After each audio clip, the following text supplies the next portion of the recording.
Pastor Adriano, na sua perspectiva, o que é o Natal? Bom, o Natal, ele é a celebração do nascimento do Filho de Deus.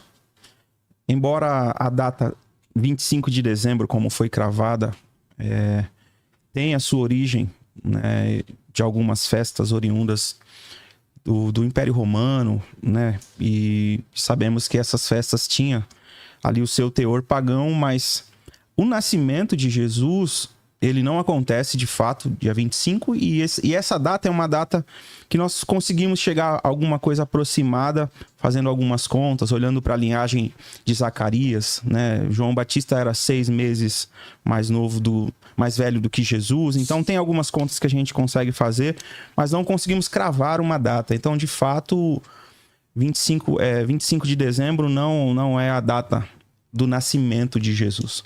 Mas quando a gente olha, por exemplo, para Lucas 1:26 também, pastor Fábio e pastor Heleno, a visita dos magos a Maria e a José também não acontece no momento do nascimento. Eles, ao Jesus nascer, uma estrela brilha e eles começam a caminhar em direção a Jerusalém.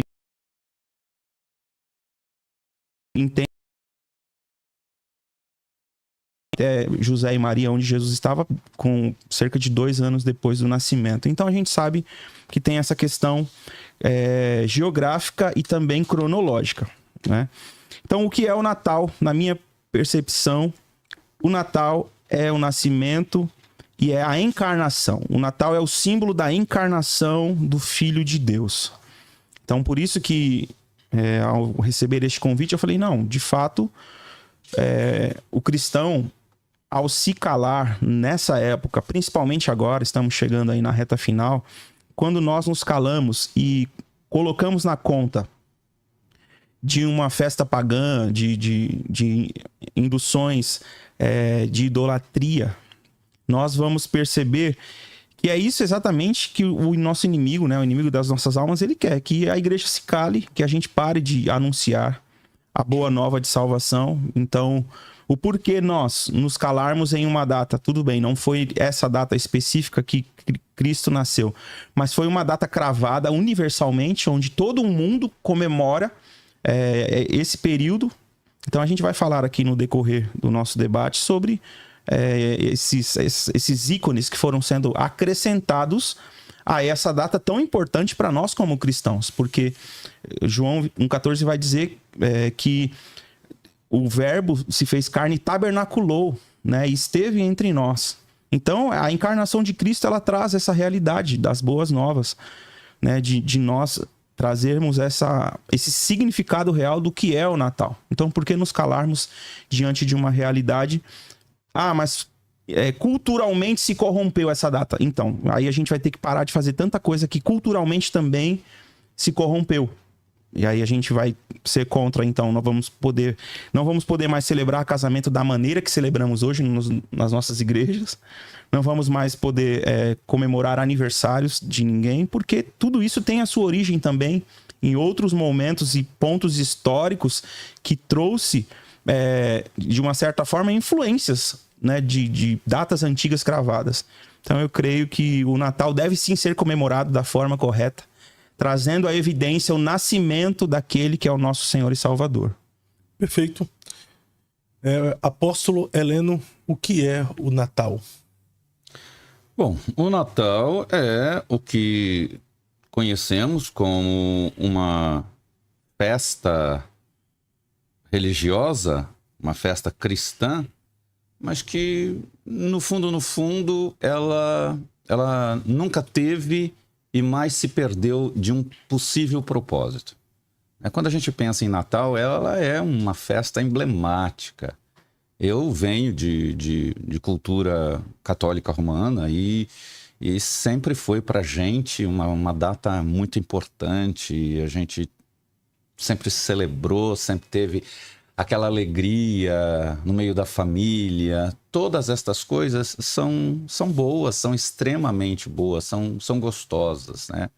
Então o Natal, que deveria ser uma celebração do nascimento do Salvador, ela nunca foi, e mais do que isso, se desvinculou de qualquer propósito verdadeiramente cristão.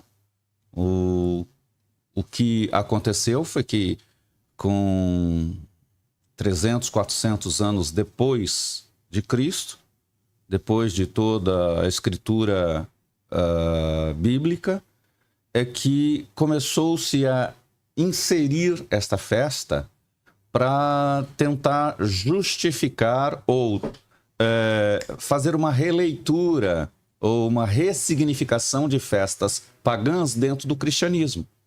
Então, nessa tentativa de ressignificação, trouxeram dentro deste período, 25 de dezembro, que na verdade, pastor Adriano cita que não tem nada a ver com o nascimento de Jesus.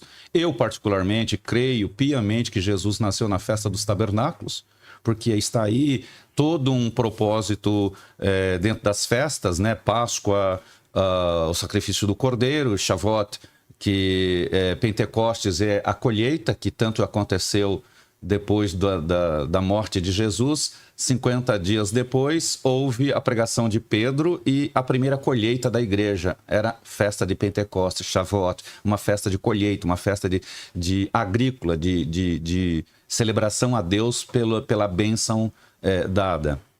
E mais tarde, final de setembro para começo de outubro, nós temos Sukkot. E acredito piamente que toda aquela movimentação que havia em Jerusalém quando José e Maria chegam e há muita gente na cidade, é porque era a festa de Sukkot, a festa dos tabernáculos, e por isso estava tão cheia que não havia lugar para que eles pudessem se hospedar. E ali eles vão ser colocados segundo alguns, num estábulo, outros dizem que foi numa própria cabana, numa própria tabernáculo, um sucar.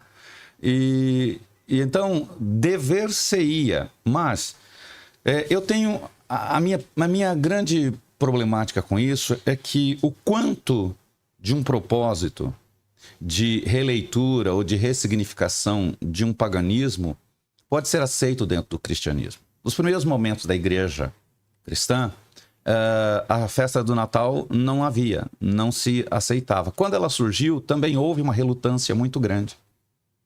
Nos idos de Martinho Lutero também foi um defensor da festa, mas havia uma grande oposição.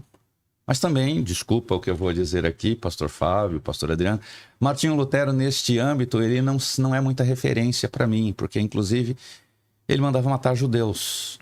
Havia uma relutância muito grande com os judeus. Essa é uma herança que o romanismo trouxe, uma aversão aos judeus. Então, preferiu importar ou significar festas pagãs do que ressignificar festas bíblicas.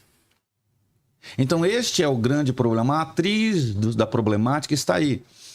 Então, eu prefiro ressignificar a cultura romana do que a cultura judaica. Por quê? Porque eles eram antissemitas, antijudeus. A igreja, nesses idos, eles eram antijudeus. Mesmo, volto a dizer, nosso querido Martinho Lutero, ele era antissemita.